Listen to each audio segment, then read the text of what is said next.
Hello दोस्तों, आप सभी का शुभ ट्रेडिंग एकेडमी के चैनल पर बहुत बहुत स्वागत है।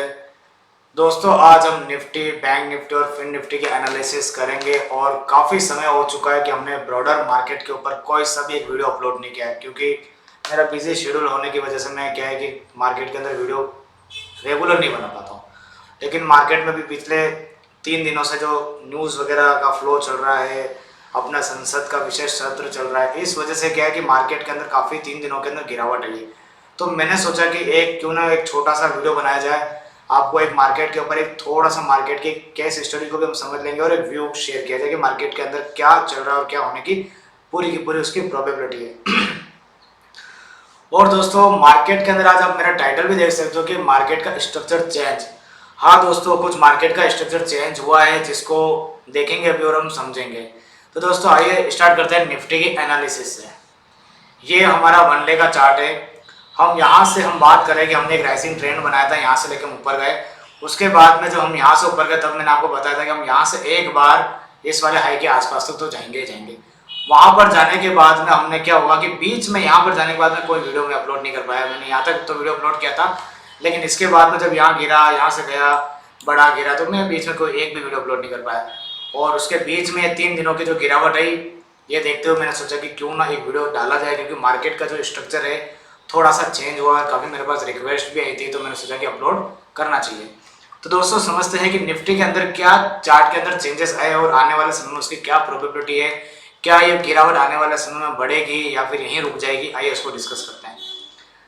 हम यहाँ से ऊपर की तरफ स्टार्ट हुए थे इस वाले एरिया से। उसके बाद में यहाँ से पॉइंट टू पॉइंट हम डिस्कस कर रहे हैं कि हमने यहाँ पर first, second, third, fourth, fifth, six, 7, 8 और 9th वेव में हम यहाँ से ऊपर की तरफ गए थे। उसके बाद में क्या हुआ दोस्तों, हम यहाँ पर डिस्कस करेंगे, इस वाले वेव पैटर्न को समझने की कोशिश करेंगे। उसके बाद में हम आगे की बात करेंगे। यहाँ से जो हमने वेव पैटर्न का स्ट्रक्चर निकाला, हम उसको 15 मिनट का चार्ट कर लेते हैं कि यहाँ से जब ऊपर की तरफ गए तो हमने यहाँ पर एक 5 वेव का स्ट्रक्चर बनाया। 1 2 3 4 और 5 के अंदर भी 1 2 3 4 5, इस तरह से हमने एक स्ट्रक्चर बनाया था, जो कि मैंने आपको बताया था कि ये वाला लो पॉइंट और ये वाला, हालांकि इसकी हमारी बात ही नहीं हुई। तो 5 वेव का स्ट्रक्चर बनने के बाद में क्या होता है कि मैक्स टू मैक्स जो करेक्शन होती है वो 4th वेव के आसपास के एरिया के आसपास तक आते हैं, और ज़्यादा से ज़्यादा क्या होता है कि फर्स्ट वेव का जो हाई पॉइंट होता है ना, वहाँ तक आ जाती है। अब इसके अंदर अगर ये पांचों अब मेरे को एक डाउट इसके अंदर है, 2 केस स्टडी बता के जा रहा हूँ कि फर्स्ट केस तो ये कि ये जो 5 वाली वेव बनी हुई है, ये वाली, अगर मैं ये मान के चलता हूँ कि 4th वेव जो है वो यही वाली बन चुकी है, यानी कि यहाँ पर फ्लैट करेक्शन हुई और ये जिगजैग में यहाँ पर बन चुकी है, तो इसका मतलब यहाँ पर क्या हुआ है कि 1 2 3 4 और 5th वेव में पांचों की पांचों वेव यहाँ पर कंप्लीट हो गई। और उसके हिसाब से क्या होगा कि ये जो करेक्शन आ रही है वैलिड करेक्शन है। कहने का मतलब यहाँ से लेके यहाँ तक जो करेक्शन आ रही है वो 62% का एरिया, 19,600 के एरिया तक आ सकती है मैक्स टू मैक्स, बस ठीक है, वहीं पर इसकी करेक्शन एंड हो जाएगी। लेकिन अगर सेकंड केस जो आ रहा है वो ये वाला है कि अगर ये यहाँ से मतलब 5th वेव नहीं है, तो इसका मतलब फिर क्या होगा, क्योंकि 5th वेव अगर ये नहीं हुई तो फिर क्या होगा उस केस के अंदर कि यहाँ से लेके ये जो ऊपर की तरफ ट्रेंड आया है, ये पूरा का पूरा ए वेव का स्ट्रक्चर बन जाएगा और ये पूरा का पूरा बी वेव का स्ट्रक्चर बन जाएगा। और उस बी वेव के अंदर होगा क्या कि ये ए वेव बन जाएगी और ये वाली बी वेव बन जाएगी, और उसके अंदर ये पूरी की पूरी सी वेव जो है यहाँ पर कंप्लीट हो जाएगी। तो यानी कि ए बी सी का स्ट्रक्चर कंप्लीट होकर एक बड़े टाइम फ्रेम का यहाँ पर बी बन जाएगा। और फिर क्या होगा, इस सी वेव कम से कम इस लो के एरिया के आसपास तक आएगा। कहने का मतलब 19,200 और 19,400 इसके बीच में कहीं बॉटमिंग आउट एरिया लगेगा, तब जाके ये पूरा ओवरऑल स्ट्रक्चर जो होगा वो ए बी सी बनने के बाद में फिर ऊपर की तरफ निकल सकता है। तो यानी कि जब यहाँ पर आएगा तब हम डिस्कस करेंगे कि अब क्या हो सकता है। तो यानी कि ये एक सेकंड केस है। अब फर्स्ट केस वाले की वैलिडिटी में बताता हूँ क्या है।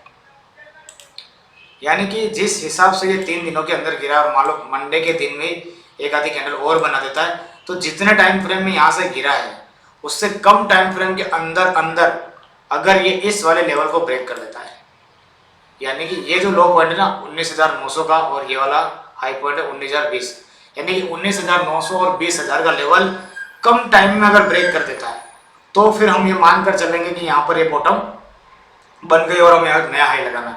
लेकिन ये जो गिरावट है, इस गिरावट को रिट्रेस करने में सपोज करो पूरा वीक ले लेता और यहाँ पर नहीं आ पाता है, तो इसका मतलब फिर हमें यहाँ पर आना ही आना है, पूरी की पूरी प्रोबेबिलिटी। यानी कि अब हमें मेजर एरिया है तो स्पीड का भी ध्यान रखना है और उसके बाद में टाइम का भी ध्यान रखना। तो हम एक बार यहाँ से लेकर रिट्रेसमेंट को चेक कर लेते हैं। मान लेते हैं कि हम यहाँ से ऊपर जाते हैं अगर, तो 62% का जो एरिया आ रहा है वो आ रहा है 20,000।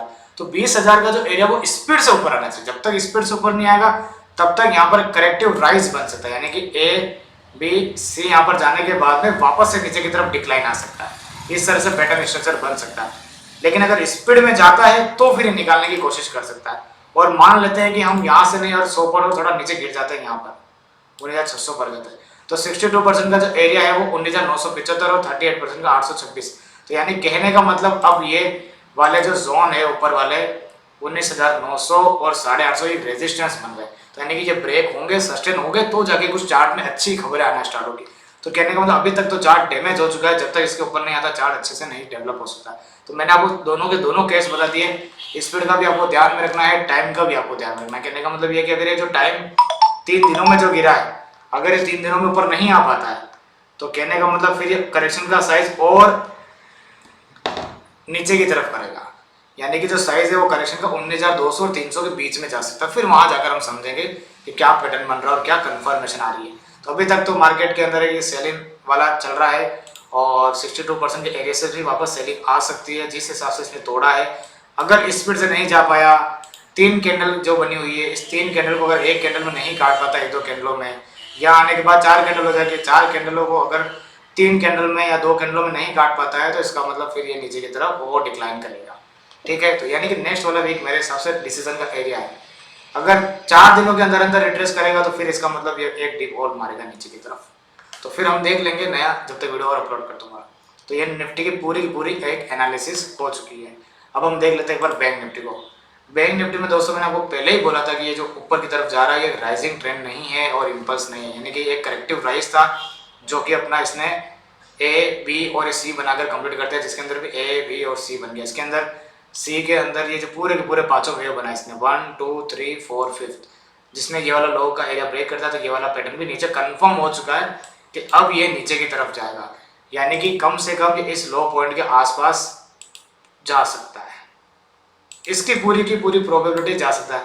लेकिन अगर ये जाएगा तो फिर ये निफ्टी को भी लेकर आएगा। तो इसलिए क्या चार्ट थोड़े से वैसे बने हुए हैं, इसलिए मेरे को ऐसा लगता है कि नीचे की तरफ चला जा सकता है। मेरी पूरी मतलब ऐसा लग रहा है कि मेरे को ऐसा जा सकता है। लेकिन स्पीड में काटता तो चार्ट चेंज भी हो जाता है ना, जैसे हम बात करें कि नीचे की तरफ आ गया, तो अगर स्पीड में काटेगा तो चार्ट वापस से चेंज भी तो हो जाएगा ना। तो दोनों चीज़ें मैंने आपको बता दी। तो अब जिस हिसाब से यहाँ पर एक गिरा है, अब इसके अंदर ये जो 62% का एरिया आ रहा है, नेक्स्ट 2 में से यहाँ तक बाउंस बैक आ सकता है बस। और पहली बात तो हमारे लिए एक रेजिस्टेंस का एरिया ये वाला बनेगा, ये वाला एरिया, यानी कि ये लेवल जो आ रहा है 45,300। अब जब तक 45,300 से ऊपर नहीं चला जाता तब तक इसके अंदर हम बाइंग का नहीं सोच सकते। यानी कि यहाँ पर जाने के बाद में भी एक डिप और लगेगा नीचे की तरफ इस वाले एरिया के आसपास। तो जब तक इसके ऊपर आके सस्टेन नहीं हो जाएगा हम ये नहीं मानेंगे कि ऊपर की तरफ हम जा रहे हैं। यानी कहने का मतलब अब करेक्टिव राइज में ऊपर की तरफ जा सकते हैं, लेकिन नए ट्रेंड में ऊपर की तरफ नहीं जा सकते हैं, ऐसा मुझे लग रहा है चार्ट को देखते हुए। तो हम एक बार इस एरिया के आसपास आने की पूरी प्रोबेबिलिटी ऐसा दिख रहा है कि ऐसा हो सकता है।